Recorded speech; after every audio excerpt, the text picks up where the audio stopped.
Question number 17. Calculate the work required to be done to stop a car of 1500 kg moving at a velocity of 60 km per hour. कुछ question समझ में आया? नहीं आया? फिर से सुनो. Calculate the work done. क्या निकालना है? वर्क डन निकालना है. Required to be done to stop the car. यानी कोई कार है वो मूव कर रही है और उसको क्या करना है? स्टॉप करना है. उसको क्या करना है? स्टॉप करना है.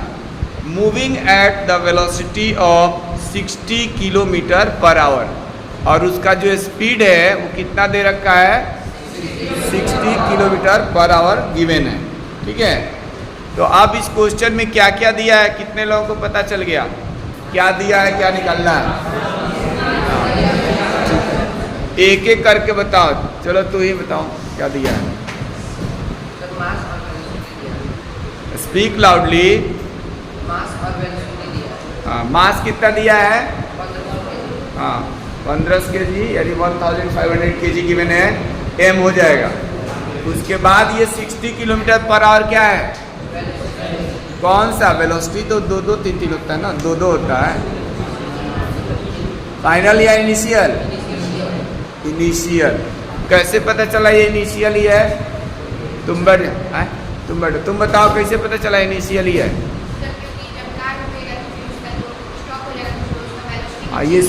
ये स्टार्टिंग में इस स्पीड से ये कार चल रही है. कार जो है ना मूविंग है ऑलरेडी. जो है ये कार मूविंग पोजीशन में है, इसलिए पता चला कि ये हाँ यही इनिशियल होगा. Sit down. और फाइनल कितना दिया है? पीछे से लड़का बताओ जरा से लास्ट. हाँ फाइनल वेलोसिटी कितना है इसका? 0. कैसे पता चला? क्या देख के बता दिया कि 0 है? हाँ?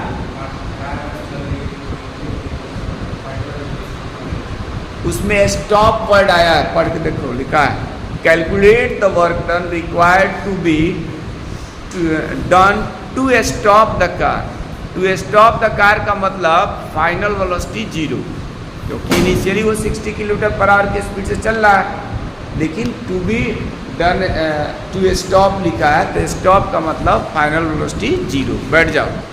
तो इस तरह से हमको क्या क्या पता चल गया? इनिशियल वेलोसिटी पता चल गया, फाइनल चल गया और मास चल गया. वर्क डन निकालने के लिए अभी इसके पहले क्वेश्चन मैंने कराया था वर्क एनर्जी थ्योरम से रिलेटेड. यानी हम लोग क्या कर सकते हैं? इनिशियल काइनेटिक एनर्जी निकाल लेंगे, फाइनल काइनेटिक एनर्जी निकाल लेंगे, दोनों का डिफरेंस निकालेंगे तो चेंज इन क्या निकल जाएगा? Kinetic energy. और चेंज इन काइनेटिक एनर्जी जो निकलेगा वही किसके इक्वल हो जाएगा? वही वर्क डन के इक्वल हो जाएगा. तो हम लोग को करना क्या है?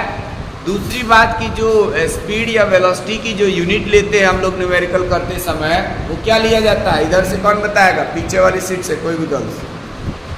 पीछे सबसे लास्ट. वेलोसिटी या स्पीड का यूनिट क्या लिखते हैं? कौन बताएगा यूनिट? हाँ मीटर पर सेकेंड. जबकि इसमें दिया किसमें है? किलोमीटर पर आवर में. चेंज करना कितने लोगों को आता है? अच्छा थोड़ा इधर हाथ दिखा दिया जाए. इतने लोगों को. बाकी लोगों को चेंज करने नहीं आता है. किलोमीटर पर आवर से किसमें चेंज कर देना है? मीटर पर सेकेंड. हमें मालूम क्या क्या है? मास ऑफ द बॉडी यानी कार है तो कार लिखा जाएगा. Mass of car. Mass of car को डिनोट किस चीज से करेंगे? एम से. और ये 1500 kg गिवन. मास का यूनिट हम लोग किस में लेते हैं? केजी में ही लेते हैं. ठीक है. उसके बाद इसका इनिशियल वेलोसिटी, क्योंकि कार जो है वो मूव कर रही है, तो इनिशियल वेलोसिटी ये जो है u से रिप्रेजेंट होता है और 60 किलोमीटर पर आवर गिवन है. ठीक है. 60 किलोमीटर पर आवर है. जिसको मालूम है वो ठीक है, नहीं मालूम है समझा देते हैं। इसको मीटर पर सेकंड में कन्वर्ट करने के लिए किससे मल्टीप्लाई करते हैं? 5/18 से मल्टीप्लाई कर देते हैं और ये मीटर पर सेकंड में कन्वर्ट हो जाता है। इसको किससे कैंसिल कर सकते हैं? 6 से करोगे तो कितना आएगा? 6 3 18 और ये 10, ऊपर कितना आ गया? 50/3 मीटर पर सेकंड, ये निकला। अच्छा, फाइनल वेलोसिटी कितना है? 0, क्योंकि कार को ना लिखा हुआ है कि उसको स्टॉप कराया जाता है। Final velocity v equal to दिया है 0 हो गया। अब हम इनिशियल काइनेटिक एनर्जी निकालेंगे। क्या निकालेंगे? Initial kinetic energy. चाहो तो इसको ऐसे भी लिख सकते हो, ई हो गया, यहाँ के लिख दिया और फिर यहाँ पर इनिशियल है तो आई लिख दिया। एनर्जी के लिए ई लिखा, काइनेटिक के लिए के लिख दिया और उसके बगल में क्या लिख दिया।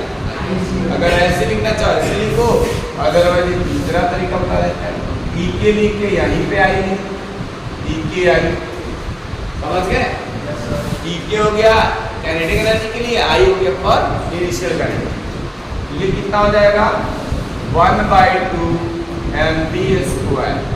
तो 1/2 तो रहेगा ही रहेगा। मास कितना है?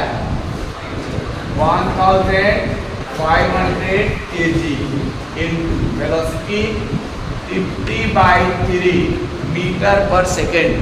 इसका होल ऑफ स्क्वायर किया जाएगा, तो होल ऑफ स्क्वायर का मतलब इसको 2 बार मल्टीप्लाई है ना, मतलब होल ऑफ स्क्वायर।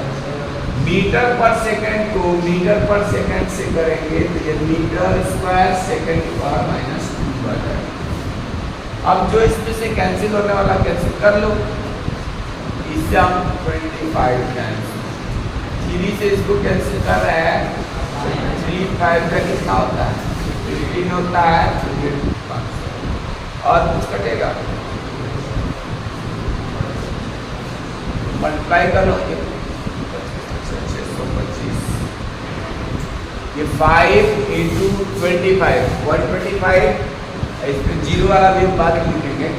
ये जो है ये सब मिला करके ये आएगा 5 × 5 25 और 25 × 25 625 और 0 कितना आ रहा है? 2 0 दिया और यहाँ पर कितना 1 तो हो जाएगा और डिवाइडेड बाय कितना 3। किसमें आएगा? Joule, kg metre square second to the power -2 को जूल लिखते हैं। तो ये हमारे पास क्या निकल के आ गया? Kinetic energy initial. Final kinetic energy कितना निकलेगा?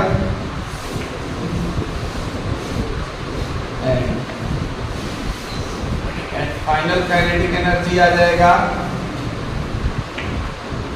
कि के या के लिख लिया, एफ ये कितना आएगा? 1/2 m इंटू वेलोसिटी 0 है तो इसका होल ऑफ स्क्वायर, किसी भी चीज का स्क्वायर मतलब 0 से मल्टीप्लाई करोगे 0 ही है। चेंज इन काइनेटिक एनर्जी कितना निकला? Change in kinetic energy delta के लिख देता हूँ, चाहे डेल्टा ई लिख देते हैं।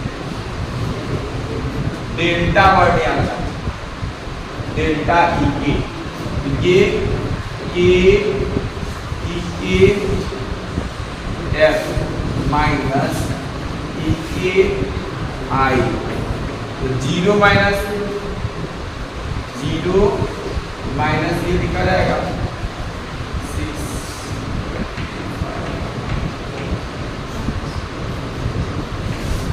ठीक है, माइनस का आएगा जो भी आएगा तो इसको 3 से डिवाइड कर लेना। ये तो कैलकुलेट कर सकते हो ना कितना। अब हम लोग वर्क एनर्जी थ्योरम से क्या पढ़े? ये तो चेंज काइनेटिक एनर्जी निकल गया। हम लोग वर्क एनर्जी थ्योरम से पढ़े हैं बाय वर्क एनर्जी थ्योरम। उससे ये पढ़े हैं कि जो वर्क होता है चेंज इन काइनेटिक एनर्जी होता है। यहाँ से जो कुछ भी आया है उसको डिवाइड करना कूलम का काम, डिवाइडेड बाय, ठीक है। तो दिक्कत पहले इनिशियल काइनेटिक एनर्जी निकालने के लिए हमने यहाँ पर किलोमीटर पर आवर को मीटर पर सेकंड में चेंज किया। 5/18 जिसको नहीं पता है कई बार बता चुके हैं, फिर से बता देते हैं। ये किलोमीटर पर आवर है, किलोमीटर में 1 किलोमीटर इसका मतलब 1 किलोमीटर होता है 1000 मीटर, तो ये लिखा जाएगा। अब पर आवर लिखा है, 1 आवर में होता है 60 मिनट, और 60 में 60 से मल्टीप्लाई करेंगे तो सेकेंड्स। अब यही यहाँ से क्या होता है ना कि 2 0 से 2 0 कैंसिल हो जाता है, और 2 से इसको कैंसिल करते हैं तो 3 आता है, ये आता है 5, तो ये आ जाता है 5 ऊपर हो गया, नीचे 6 3 18, और ये मीटर पर सेकेंड आता है। ये हम लोग 1 किलोमीटर पर आवर जब चेंज करते हैं ना तो ये आता है, ये वहाँ से आता है।